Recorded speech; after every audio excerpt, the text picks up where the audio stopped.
Hey, hey, what's up? It's a Wednesday. You know what that means. I'm Dominic D'Angelo of Studio1Sports.com, and I'm here with Mr. Robert Karplis, WD Creative underscore ish on X. Robert, welcome back, my friend. Man, it is good to be back. It's good to see that we're now back integrated on X. I didn't have to do that crazy double posting thing. It worked.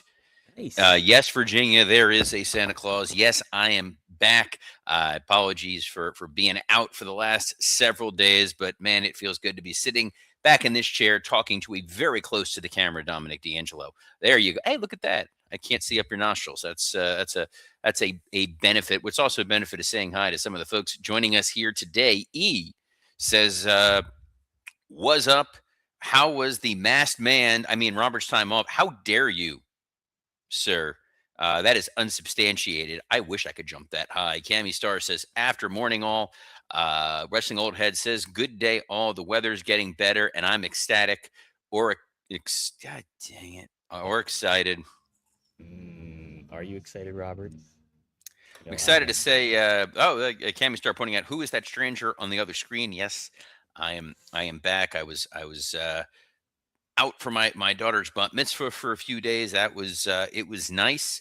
The only major wrestling presence there, obviously, Booker Raton Championship Wrestling Commissioner Matthew Mashler was Mm. physically there, and good friend of the show, Maxwell Jacob Friedman, sent along a nice video message. How about he is the nicest guy in wrestling. That is true. He is terrible. The things he said were incendiary, made Oh. 13-year-old children cry.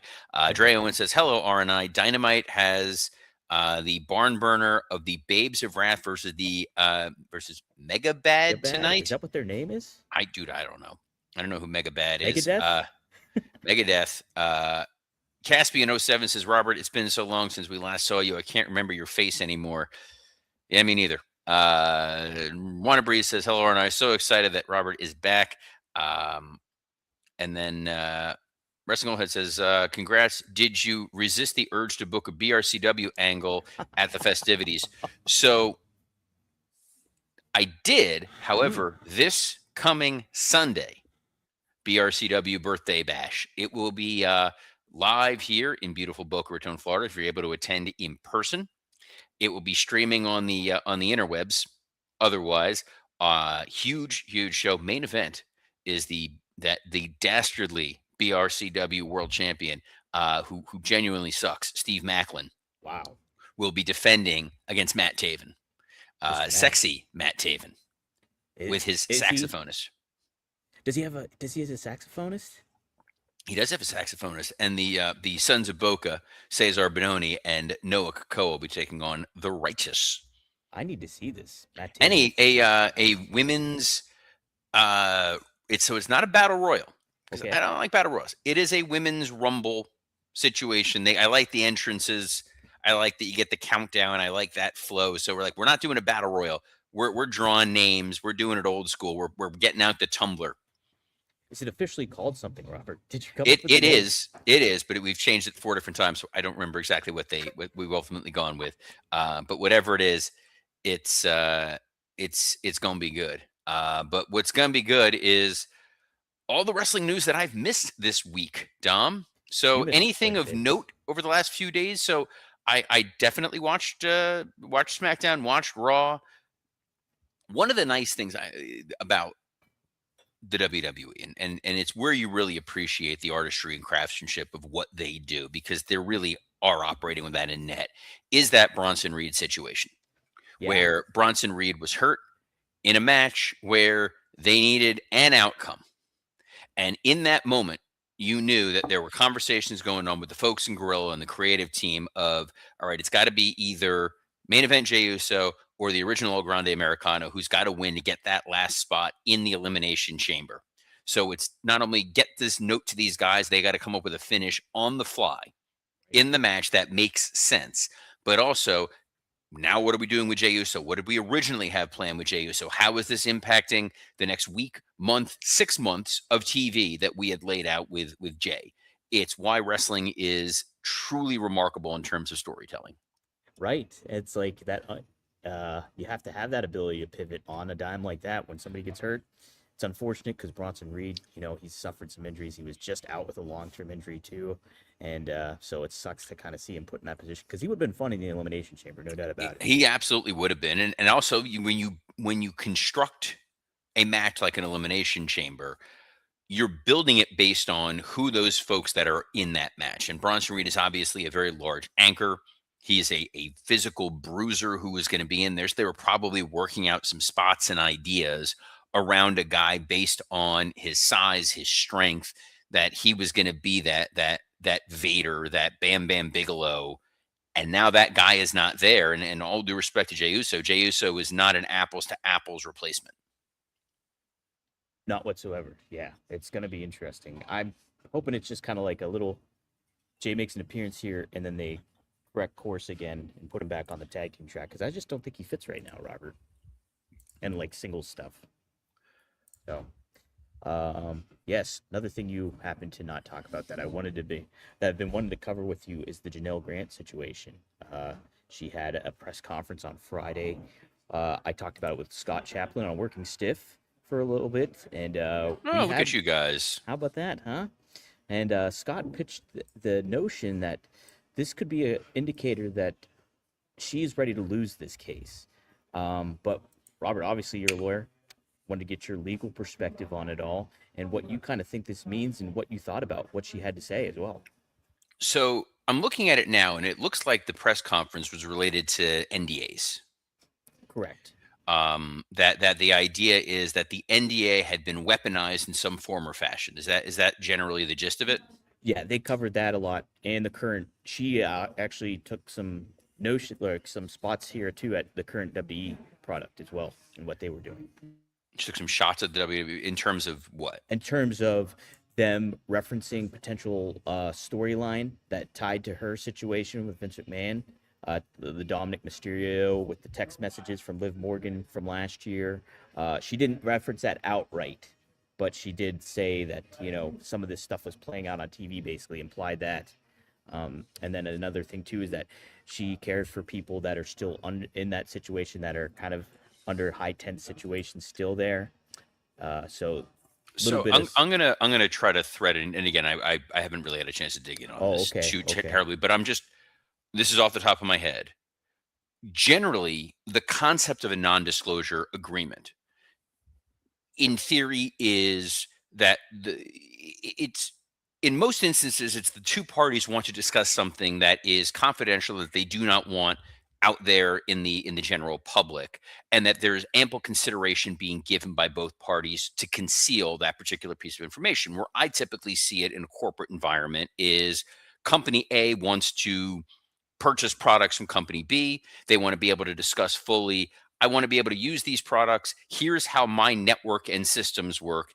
Explain to me how your products work. Explain to me your pricing that you're going to give me that our competition doesn't need to know about. And it's under NDA because it's highly specific. It's not something that you would get if you're going to go buy a car. Anybody can go and it's the car is a car is a car. But if you're buying something really highly narrow and specific, and I'm using a completely different industry than I'm in, but I'm going to use the home security space. So if you are ADT, and ADT is saying we are going to configure a security system for your corporate headquarters, we need to understand the schematics of your building, how your alarm systems work, what your codes are. Really sensitive material that needs to be protected under a non-disclosure agreement.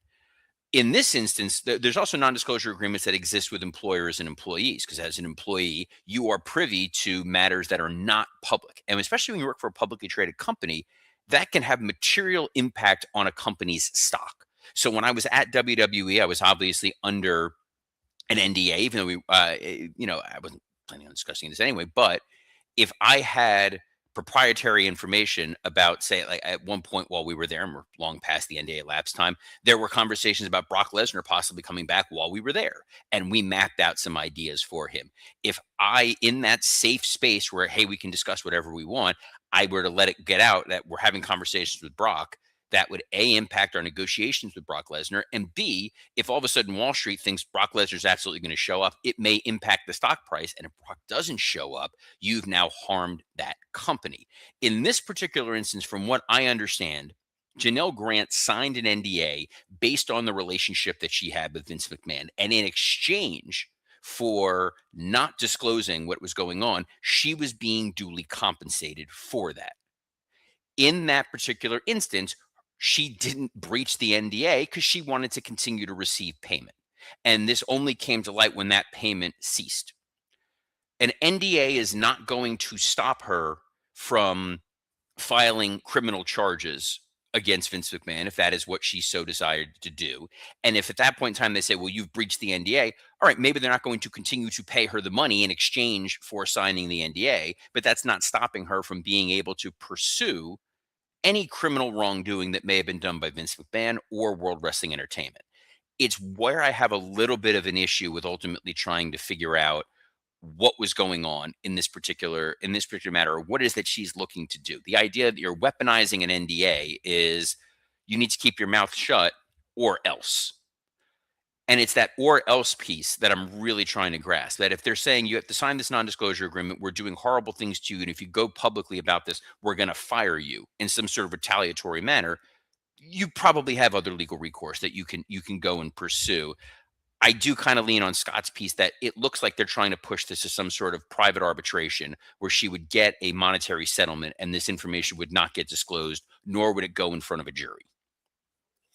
Interesting. So that adds some different layers to it that I wasn't certainly considering. So you think it's not that she wasn't abused or certain things like that, but you think there was maybe some there was a little bit more consensual stuff going I on. don't know if it, so. I don't know if their relationship was consensual or non. I read the allegations that she had filed. I read McMahon's defense, Mm-hmm. the court filings, and the court filings on his side painted a far different story, which is obviously going to happen when there's two parties involved in a lawsuit. Each party is going to say their piece. That the relationship may have started consensual and then moved to a position where it wasn't, or it started at a non-consensual position and maintained that pace across the board. That's different than this NDA concept, which is, well, I'm not going to disclose any of this information because I'm legally prohibited, or else I'm going to face retaliatory action. It doesn't really pass the straight face test that you're going to face retaliatory action because you've brought to light something that was illegal. That is not the purpose of a non-disclosure agreement. It is not preventing somebody from going to the authorities. That's the part where I would have to look a little bit further into what the purpose of this was. I understand this notion of silencing employees from trying to be there's whistleblower laws that protect them. There's all sorts of mechanisms that have been put in place to ensure that an employee is not suffering sustained abuse going forward. In this particular matter, because she does have a fiduciary incentive for her side to be triumphant, winning in the court of public opinion is always going to be favorable. Yeah, for sure. For sure. Interesting, Robert. I'll be intrigued to see what more unfolds with this, and if you get further clarity and perspective on it, and get your thoughts on it, because wow. Watching that on this weekend was pretty wild, and first time we get to see her speak and everything like that. So and by the way, it's absolutely, it's difficult to watch someone who has been the victim, especially in this particular sort of very sensitive situation. It's also very, very tough to think that these are the kinds of actions that a person may need to take who has been the victim of some sort of sexual assault or sexual misconduct, that they have to be thrust into a public spotlight. And I know one of the biggest issues that she had was that she was publicly outed by the Wall Street Journal. Right. That they put her name out there. And that in and of itself is wrong. That's one of those things where you hear it and you see it and you're like, this is that piece is really not right. Victims absolutely have rights. And part of that is you have a right to your own privacy and confidentiality. And you should be able to go forward in that regard. I don't know that necessarily ties to the NDA component. But there is no way to pivot. There isn't. Thanks, Dom. It's so good to be back, and this is where we're at. But there are other there's positive stuff going on in the world of wrestling. Tonight is Dynamite. I know on Raw Monday night. I'm just taking a quick look to see if there's anything of major significant note. Yes. While you do that, I'm so excited, and I just can't hide it. I'm so excited. All right. I did a little sit dance in public for that. Yes. Roman Reigns stinks, and the CM Punk storyline is dying a very slow death. Listen, I thought Raw was dying a very slow death overall.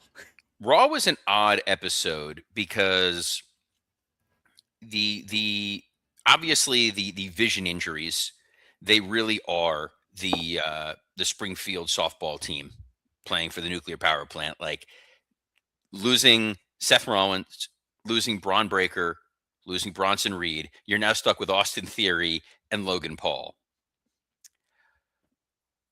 And God bless Paul Heyman for immediately latching on to Brock Lesnar and being like, well, we're doing the open challenge piece. And the smart thing about that open challenge piece is they announce the dates of the next places that Brock's going to be. So it's a way to advertise that Brock's going to be on these shows without really him having to do anything. Yeah, that whole thing though, it just felt so like heavy-handed promotional. And I know you want to get those dates out in front of the public and everything, but it all this combined with what they did, like some of the segments, that Liv Morgan Dom segment, and, her picking that, all that just felt flat. It felt very flat. That crowd in Atlanta did not seem to understand what was going on for a lot of that show. The Punk stuff, where he's trying to maintain this Finn Balor feud, which is an interesting story in theory to Yeah. be telling, but now it's clouded by this notion of, and then there's Roman who's not here. So now I'm going to have to carry both sides of that feud, which is why I was not in favor of this to begin with. I said that's exactly what's going to happen. Punk's going to have to carry the water for both sides, and when Roman shows up, the audience is going to be so excited to see Roman Reigns, they're not necessarily going to remember, oh yeah, maybe we're not supposed to like him, or they're going to be resentful towards him. It's a muddied story. The thing that wasn't muddied was the end of Raw with the AJ Styles farewell. Yeah. They brought all those people out there. They flew in Frankie Kazarian. You brought in Nakamura. You brought in the Good Brothers. You had, Abyss. Yes. And really didn't do anything with anybody. AJ gave a very good promo to stop a lot of the talk that was going on out there. Mhm. That, well, I took the gloves off and then I put them on. I don't know if this was always the plan. Really? There's two sides to this. Either AJ did what he did to keep his options open at the Rumble, Mhm. and then they subsequently went to him and they're like, "Hey, this sent a message that we didn't want sent. So we're gonna fix this by having you go out there, explain that you wanted to sort of retire in Atlanta in front of your family and say goodbye to the fans. And then here's your big surprise. We're putting you in the Hall of Fame, and it's a guaranteed paycheck for the rest of your life."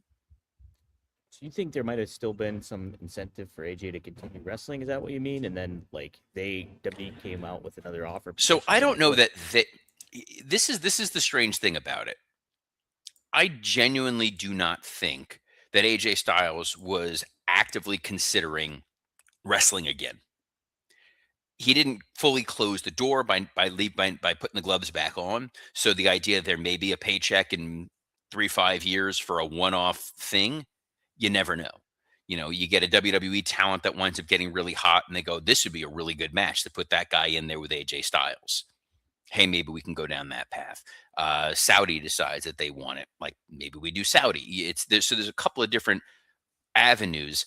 I don't think that AJ was considering going to AEW, Okay. but as soon as the gloves went back on and he went into the back, the internet all started to book a series of AEW dream matches going, one more match with Kenny would be amazing. AJ and the Bucks teaming up again would be a lot of fun. AJ and Osprey, AJ and Swerve.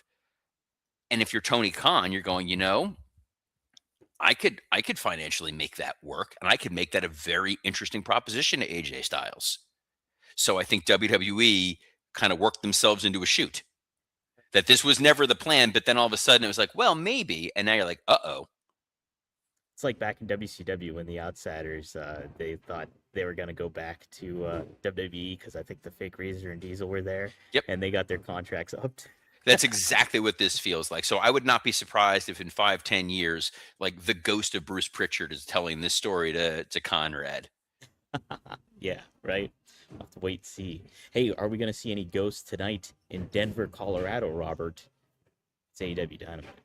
It Wow. is AEW. You already played the song. You know to play it again. I won't. There's a preview here. I am looking at it now. MJF and Hangman decide to stipulate. That was another thing that was totally botched. That Yes. the notion was MJF gets to pick the stipulation, but then Hangman was like, "We know it's going to be a Texas death That's match." a step match. No, we don't. What was the point of that? It was Yeah. such a strange, like, beat. And if it's MJF gets to pick the stipulation, and the stipulation is ultimately that if Hangman loses, he will never challenge for the AEW World Title again.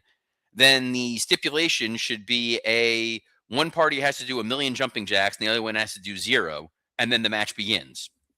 Okay, one guy gets to use a shotgun. Like it's just, it's odd. It's a very odd thing, but we're going to tune in and then we're going to hear it. And if Max picks any kind of competitive match, he's a babyface. It's the same thing we ran into with Fletcher. Right. Like it has to be such a heel favoring biased match to make any kind of decision whatsoever feel justified by the heel. Because if Max says, yeah, all right, Texas death match, no holds barred, no rules, falls count anywhere, inferno match, like whatever, audience is going to pop. This is going to be awesome. You're never supposed to think what a heel does is awesome. Willow and Harley versus Megan Bayne and Penelope Ford. Babes of Wrath.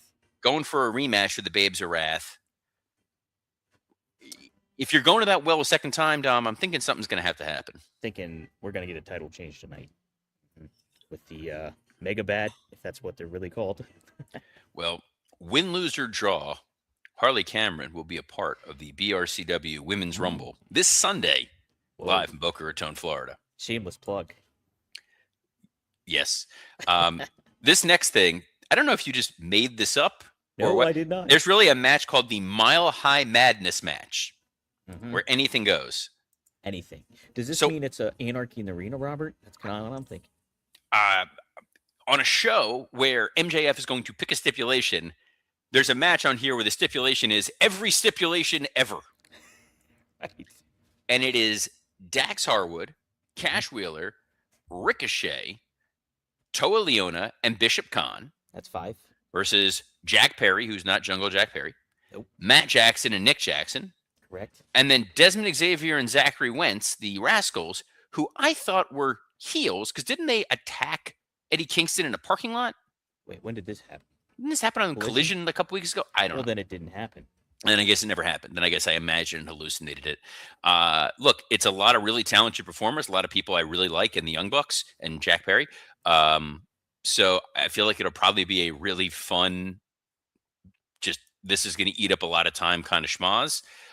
We got John Moxley versus. I thought you were going to say John Elway because they're in Denver. Yes, Dom. I thought that former Denver Broncos great John Elway, Cartman's real father, was going to show up and randomly compete, defending the Continental title against El Clone. El Clone. Is it clone or clon? I'm still trying to decide that. I think there's Quang. Quang. Moxie's a super over babyface. This makes total sense. Everyone involved in Moxley's inner circle are super babyfaces, which is why we're getting Gabe Kidd versus Orange Cassidy. 100%. I hope they unmask El Clone. I just want to know who he is. Just move on from the angles. A dude. I don't mind. I think there's something really funny about the fact that El Clone existed to be the evil doppelganger of Hologram, but then Hologram went down with an injury, and now this guy is just stuck with this gimmick. He's like Noob Sabat in Mortal Kombat. I'm going to assume that I know what that means. So yes, cool. Some people might get that.